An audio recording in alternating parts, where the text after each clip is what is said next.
তব কথামৃতম তপ্তজীবনম কবিভিরীরিতম কলমশাপহম শ্রবণমঙ্গলম শ্রীমদাততম ভুবি গৃহণন্তি ये ভুরিদা জনাঃ।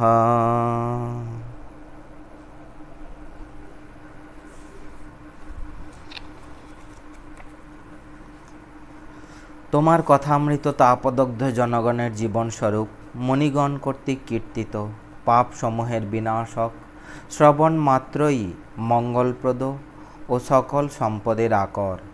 ইহা যিনি বিস্তৃত রূপে কীর্তন করেন, জগতে তিনিই সর্বশ্রেষ্ঠ দাতা। আমরা এখন পড়ছি কথামৃতের প্রথম খণ্ডের 122 পৃষ্ঠা, সপ্তম পরিচ্ছেদ, শ্রীযুক্ত বিজয় কৃষ্ণ গোস্বামী ও অন্যান্য ভক্তের প্রতি উপদেশ।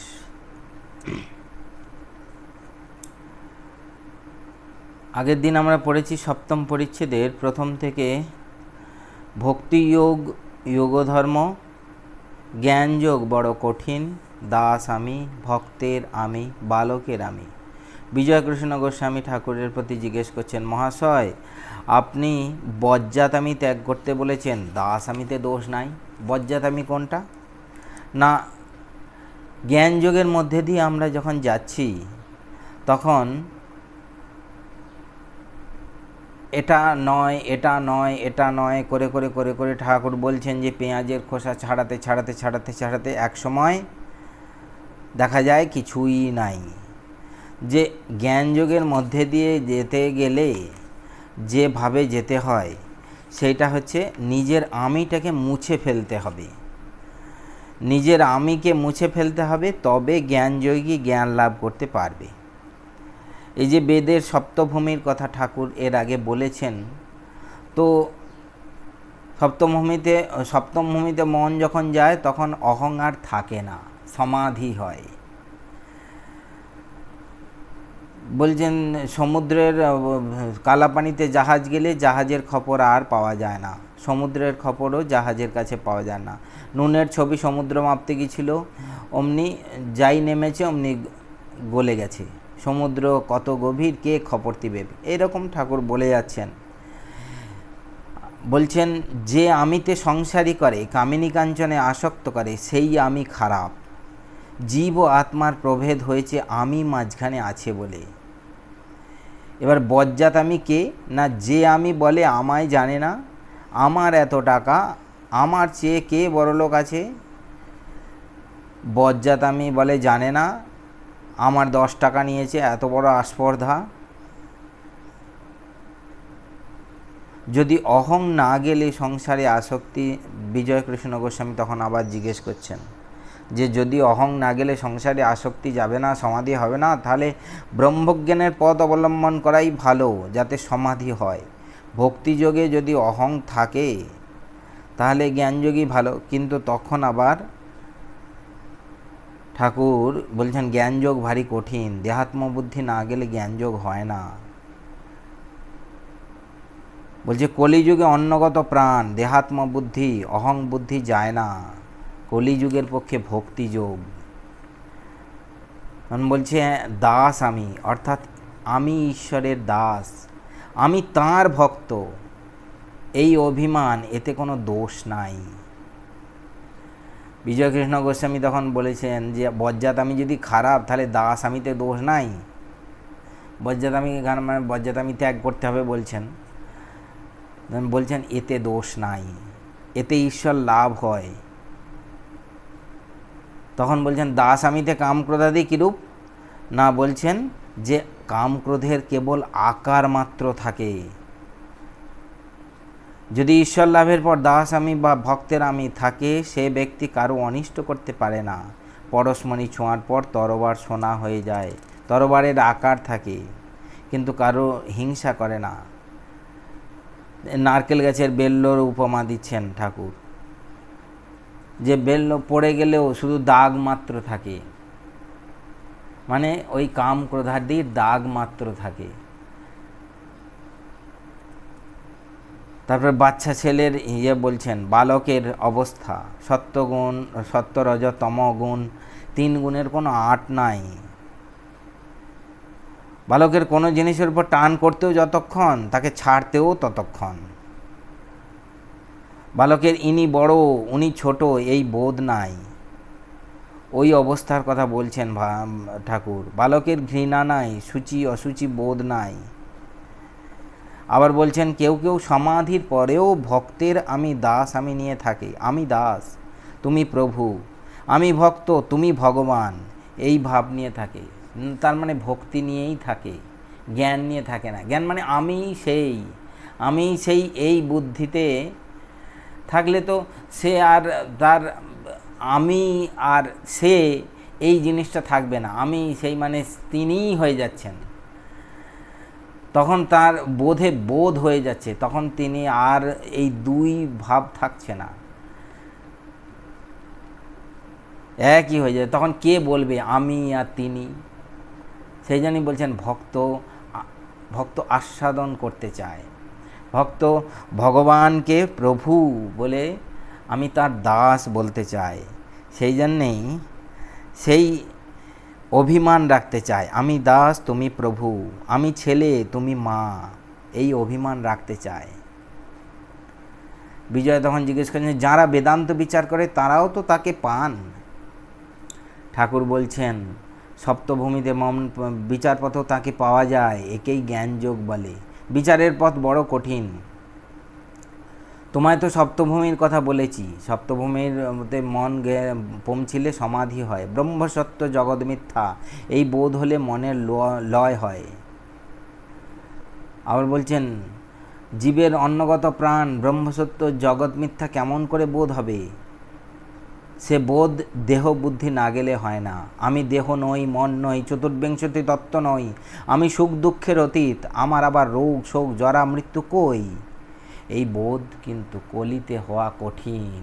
সব বলছেন বলে আবার বলছেন এই বোধ কলিতে হওয়া কঠিন। যত বিচার করো, কোনখান থেকে দেহাত্ম বুদ্ধি এসে দেখা দেয়।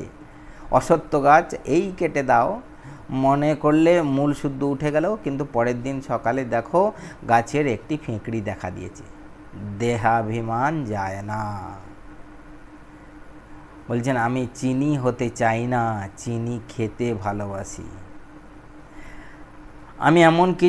আমার এমন কিছু ইচ্ছা নয় যে বলি আমি ব্রহ্ম। আমার এমন কখনো ইচ্ছা হয় না যে বলি আমি ব্রহ্ম। আমি বলি তুমি ভগবান, আমি তোমার দাস।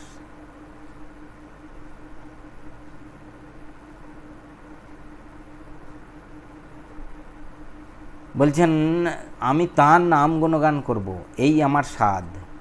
সেব্য সেবক ভাব খুব ভালো। আর দেখো গঙ্গার ঢেউয়ের গঙ্গা কেউ বলে না। আমি এই অভিমান ভালো নয়।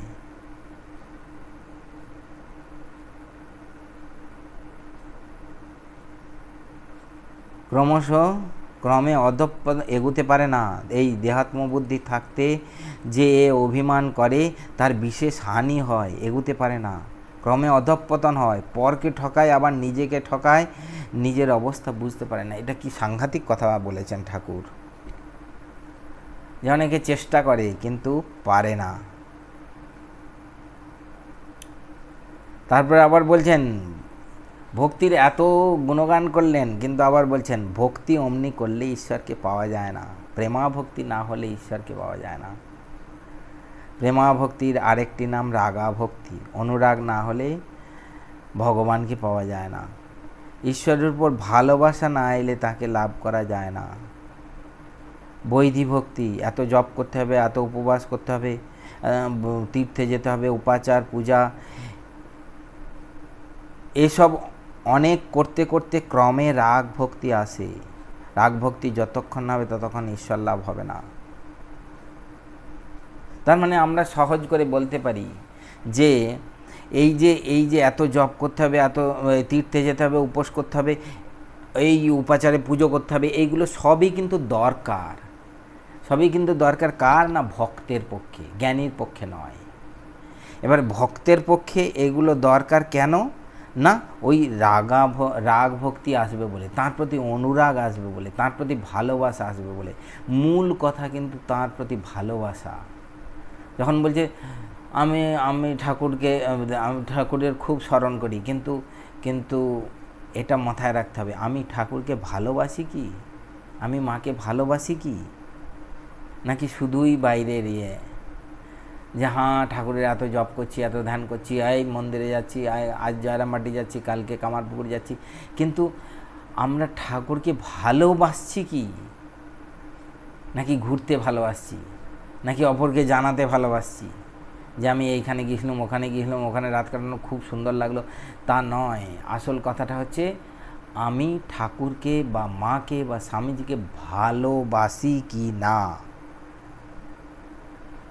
এটা হচ্ছে সবচেয়ে বড় কোশ্চেন।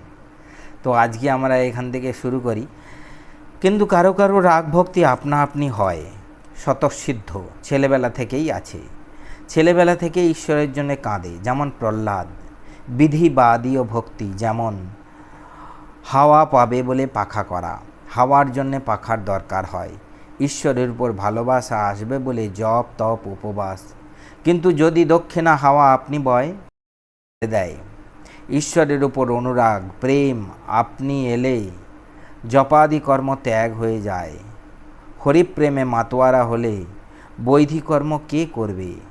যতক্ষণ না তাঁর উপর ভালোবাসা জন্মায় ততক্ষণ ভক্তি কাঁচা ভক্তি, তাঁর উপর ভালোবাসা এলে তখন সেই ভক্তির নাম পাকা ভক্তি। যার কাঁচা ভক্তি সে ঈশ্বরের কথা উপদেশ ধারণা করতে পারে না, পাকা ভক্তি হলে ধারণা করতে পারে। ফটোগ্রাফের কাঁচে যদি কালি মাখানো থাকে তাহলে যা ছবি পড়ে তা রয়ে যায়, কিন্তু শুধু কাঁচের উপর হাজার ছবি পড়ুক একটাও থাকে না, একটু সরে গেলেই যেমন কাঁচ তেমনি কাঁচ। ঈশ্বরের উপর ভালোবাসা না থাকলে উপদেশ ধারণা হয় না, এই যে ঈশ্বরের উপর ভালোবাসা থাকতে হবে। ঈশ্বরের উপর ভালোবাসা না থাকলে উপদেশ ধারণা হয় না। বিজয় মহাশয়, ঈশ্বরকে লাভ করতে গেলে, তাঁকে দর্শন করতে গেলে ভক্তি হলেই হয়? সেটা আমাকে, হ্যাঁ, ভক্তি দ্বারাই তাঁকে দর্শন হয়, কিন্তু পাকা ভক্তি, প্রেমা ভক্তি, রাগা ভক্তি চাই। সেই ভক্তি এলেই তাঁর উপর ভালোবাসা আসে। তাহলে ভালোবাসা কি করে আসে? না, এই যে পাকা ভক্তি, প্রেমা ভক্তি, রাগা ভক্তি কি করে আসে? না ওই পূজা, জপ, ধ্যান, উপবাস, তার স্মরণ মনন। জপ মানেই কি? তার স্মরণ মনন। এই যে সারা দিন ধরে কেউ যদি জপ করে, স্মরণ মনন করতেই থাকে করতেই থাকে,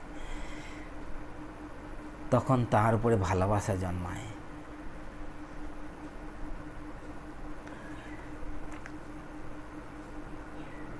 যে সংসার বিদেশ বোধ হয় একটি না, এ ভালোবাসা, এ রাগ ভক্তি এলে স্ত্রী পুত্র আত্মীয় কুটুম্বের উপর সে মায়া টান থাকে না, দয়া থাকে। সংসার বিদেশ বোধ হয়, একটি কর্মভূমি মাত্র বোধ হয়, যেমন পাড়াগাঁয়ে বাড়ি কিন্তু কলকাতা কর্মভূমি। কলকাতায় বাসা করে থাকতে হয় কর্ম করার জন্য। ঈশ্বরে ভালোবাসা এলে সংসার আসক্তি বিষয় বুদ্ধি একেবারে যাবে। বিষয় বুদ্ধির লেশ মাত্র থাকলে তাকে দর্শন হয় না। দেশলাইয়ের কাঠি যদি ভিজে থাকে হাজার ঘষো কোনো রকমেই জ্বলবে না, কেবল একরাশ কাঠি লোকসান হয়। বিষয়াসক্ত মন ভিজে দেশলাই। কি সুন্দর উপমা। শ্রীমতী রাধিকা যখন বললেন আমি কৃষ্ণময় দেখছি, সখীরা বললে কই, আমরা তো তাকে দেখতে পাচ্ছি না, তুমি কি প্রলাপ বকছ? শ্রীমতী বললেন সখী, অনুরাগঞ্জন চক্ষে মাখো, তাকে দেখতে পাবে। বিজয়ের প্রতি তোমাদের ব্রাহ্ম সমাজে গানে আছে, প্রভু বিনে অনুরাগ করে যাগ যজ্ঞ, তোমারে কি যায় জানা।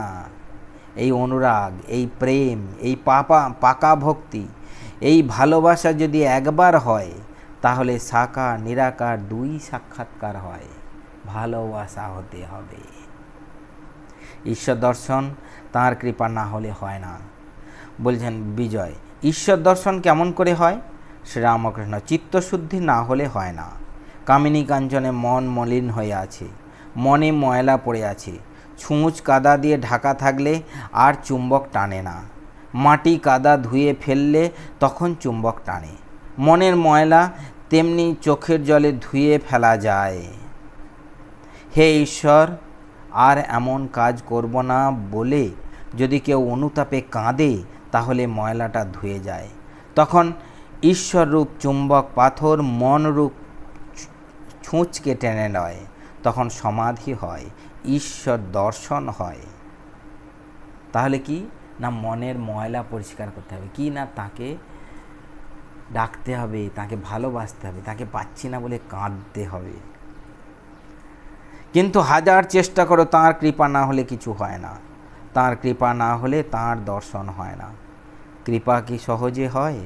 অহংকার একেবারে ত্যাগ করতে হবে। আমি কর্তা এ বোধ থাকলে ঈশ্বর দর্শন হয় না। ভাড়ারে একজন আছে, তখন বাড়ির কর্তাকে যদি কেউ বলে, মহাশয় আপনি এসে জিনিস বের করে দিন, তখন কর্তাটি বলে, ভাড়ারে একজন রয়েছে, আমি আর গিয়ে কি করব? যে নিজে কর্তা হয়ে বসেছে তার হৃদয়ের মধ্যে ঈশ্বর সহজে আসেন না।